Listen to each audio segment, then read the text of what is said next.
Everyone, अस्सलाम वालेकुम and welcome back to our channel Nisha's cooking and blogs. उम्मीद करती हूँ आप सभी खैरियत से होंगे और अल्हम्दुलिल्लाह मैं भी आप सभी की दुआओं से बिल्कुल ठीक ठाक हूँ, बिल्कुल खैरियत से हूँ। तो ये था ईद का चौथा दिन, तो हम निकल गए थे बाहर कहीं घूमने के लिए विद फैमिली। बट यहाँ पर हम व्यू इतना प्यारा था क्योंकि हम रुके थे कबूतर को दाना डालने के लिए, तो आप सभी के लिए मैंने कैप्चर कर लिया। और उसके बाद हम सभी पहुंचे थे Al Gulzar which is located in Jama Masjid, Delhi Jama Masjid. तो यहाँ का बोर्ड इस तरह से है, मैंने आप सभी के लिए कैप्चर कर लिया ताकि कभी भी आप अपनी फैमिली के साथ विजिट करें बहुत ही इजीली इस रेस्टोरेंट को रिकॉग्नाइज कर पाए। और इसका जो शैंडेलियर था यू कैन सी कि बहुत ही ज़्यादा ब्यूटीफुल था, उसकी लाइटनिंग बहुत ही ज़्यादा प्यारी थी। उसके बाद हम सब ने एंट्री की।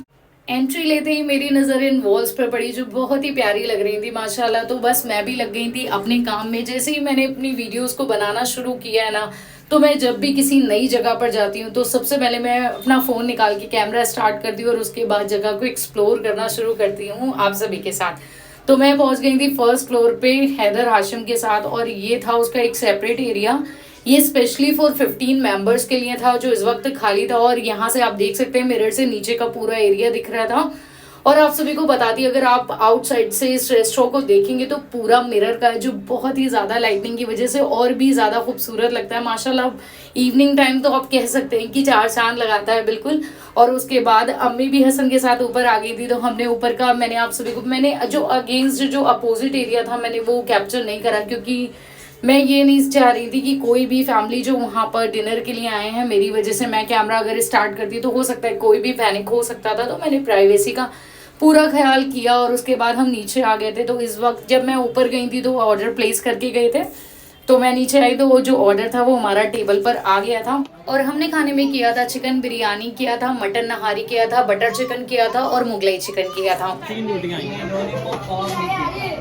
नहीं कर रहा था, नहीं कर रहा था। बटर चिकन चलिए ठीक है, अभी थोड़ी देर में पहले ये खा लो, अगर लगेगा तो ऑर्डर मार लेंगे। तो बात करते हैं अब यहाँ के खाने की। और यहाँ के खाने की मैं जितनी तारीफ करूँ उतनी कम है क्योंकि खाना इतना ज़बरदस्त था कि मैं बस फैन हो गई थी। मैं आप सभी को सच बताती हूँ कि लास्ट ईयर मैं अल जवाहर भी आई थी, मुझे वहाँ का खाना पसंद आया था, ये नहीं है कि नहीं आया था, लेकिन यहाँ का खाना तो बस उस मतलब मैं 5 आउट ऑफ 5 रेटिंग देना चाहूँगी। और यहाँ पर बस हैदर हाशिम भी खाना खा चुके थे अल्हम्दुलिल्लाह। और आप सभी को दिखाती हूँ, जब हम आए थे तो खाली पड़ा हुआ था, लेकिन जाते वक्त यहाँ पर अल्हम्दुलिल्लाह काफ़ी क्राउड था। तो काफ़ी फैमिलीज़ खा रही थी। ईद के बाद सारी जो फैमिलीज़ होती है ना बस मन बनाए रहती हैं कि बस ईद पे तो जाना और अपनी फैमिली के साथ घूमना फिरना है। तो जैसे कि हम लोगों ने भी बनाया था, तो खाने की रेटिंग तो 5 आउट ऑफ 5 दे दी है। और उसके बाद हम निकल चुके थे अपनी नेक्स्ट डेस्टिनेशन। तो चलिए उसके लिए दिखाती हूँ कि अब नेक्स्ट डेस्टिनेशन हमारी क्या है और हम कहाँ जा रहे हैं। लेकिन आप सभी इस बीच गैस कर सकते हैं कि कहाँ जा रहे हैं हम सभी। तो चलिए रास्ते का थोड़ा सा व्यू आप मेरे साथ एंजॉय कर सकते हैं।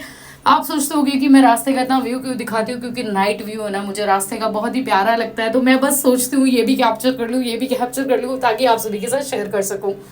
तो हम आ चुके थे अपनी next destination which was India Gate. आप देख सकते हैं यहाँ पर। अब एक चीज़ नहीं बताती हूँ, अगर आप काफ़ी टाइम से अपनी फैमिली के साथ नहीं आए हैं तो जितने भी फूड आइटम्स हैं, गोलगप्पे, बर्गर, भेलपूरी और जितने भी टॉयज़ हैं बाहर आउटसाइड ही मिलती है। उसके लिए आपको अंदर बिल्कुल नहीं मिलेंगे। अगर आप अंदर चले भी जाएंगे ना तो लेने के लिए आपको बाहर ही आना पड़ेगा, क्योंकि हमने ऐसा ही किया था। और उसके बाद बस हमने अंदर एंट्री ली। और उसके बाद यहाँ पर हाशिम ने तो हसन को गोद में ले लिया था ताकि वो आराम से, क्योंकि काफ़ी लंबा कहें तो काफ़ी लंबा सा रूट है अंदर जाने के लिए। और यहाँ हसन काफ़ी ज़्यादा मस्ती कर रहा था हाशिम के साथ। और उसके बाद उसने अपना टॉय ले लिया था जिसे लेकर वो बहुत ही ज़्यादा, आप देख सकते हैं वॉक में भी काफ़ी मज़ा दिख रहा था उसकी, काफ़ी इंजॉय कर रहा था वो अपने टॉय के साथ। और हम इस खूबसूरत सी जगह पर पहुँच गए थे। तो जैसे कि आप सभी को बता दिया है कि हम गए थे इंडिया गेट, जिसकी लाइटनिंग भी रात में बहुत ही प्यारी लग रही थी। फ्लैग के जो कलर्स हैं वो सारे इंडिया गेट पे दिख रहे थे। ऐसा नहीं है, मैं वैसे इंडिया गेट अपनी फैमिली के साथ अपने रिलेटिव्स में भी गई हूँ, लेकिन ये मेरा काफ़ी दिनों बाद का एक्सपीरियंस था जिसमें मैं अपनी अम्मी, सिस्टर, भाइयों के साथ गई थी। तो बहुत ही ज़्यादा अच्छा लग रहा था। हाँ, वैसे मैंने आप सभी के साथ अभी स्टार्टिंग ब्लॉग में बताया कि मैं अपनी फैमिली के साथ गई थी, लेकिन पापा नहीं गए थे, उनका मूड बिल्कुल भी नहीं था। या यूँ कहूँ तो कि मैच आ रहा था कि, तो मेरे पापा का मूड ही नहीं बना। मेरे पापा को मैच बहुत ही ज़्यादा पसंद है, तो वो घर पे बिल्कुल रिलैक्स मतलब करने के लिए और मैच देखने के लिए घर पर ही रुक गए थे। तो हम लोगों ने अपना ईद वाला प्लान को कंप्लीट कर लिया। बट आप सभी को बाय द वे बताती हूँ, ये हमारा बहुत ही ज़्यादा स्पॉन्टेनियस प्लान था, अनप्लान्ड था, बस एकदम से बन गया कि चलो चलते हैं, ईद का टाइम है, घूमना तो चाहिए। और उसके बाद मैंने ये देख लिया तो मैं अपने आप को रोक ही नहीं पाई थी, क्योंकि ये वाटरफॉल मुझे कलर के साथ बहुत ही ज़्यादा खूबसूरत लग रहा था माशाल्लाह से, तो मैंने पास से भी कैप्चर कर लिया। रात के वक्त ना ये लाइटिंग बहुत ही ज़्यादा अच्छी लग रही थी, और आज सच बताऊँ ना आप सभी को, पानी में ये लाइटनिंग और ये कलर्स पड़ रहे थे ना, तो पानी भी बहुत ही ज़्यादा खूबसूरत लग रहा था, जिसकी वजह से मैं अपने आप को खुद को रोक ही नहीं पाई। तो मैं वहाँ पर बैठी गई थी, और मुझे वहाँ के जो गार्ड अंकल थे वहाँ पर, उन्होंने मुझे बताया कि इत्तेफाक से ये पानी आज ही क्लीन हुआ था। तो बस मैं तो और भी ज़्यादा खुश हो गई और भी ज़्यादा टेंशन फ्री होकर बैठ गई थी, क्योंकि पानी बहुत ही ज़्यादा चिल था, जो कि बहुत ही ज़्यादा अच्छा लग रहा था। तो मैं तो यहाँ पर लगभग 5 से 10 मिनट तक मतलब बिल्कुल रिलैक्स होकर बैठ गई थी, इतना ठंडा ठंडा पानी था। उसके बाद हम थोड़ा घूमे फिरे, और हमने बाहर से कुछ लेकर आए थे भेलपूरी और चिप्स, जिसे मैं कैप्चर नहीं कर पाई। और खाने पीने के बाद अब बारी थी खेलने की, क्योंकि हम बाहर से लेकर आए थे बॉल, और वहाँ पर कुछ फैमिलीज बैठी थी जहाँ पर बच्चे भी थे जो अकेले खेल रहे थे। मैंने उन्हें भी बुला लिया कि आ जाओ तुम भी हमारे साथ ही खेलो।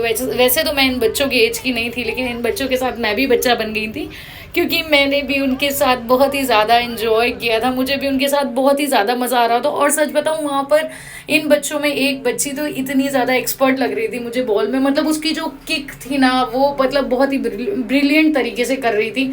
तो मैंने उससे पूछ ही लिया, क्या तुम स्कूल में प्रैक्टिस करती हो या स्कूल में किसी लेवल पे खेल रही हो?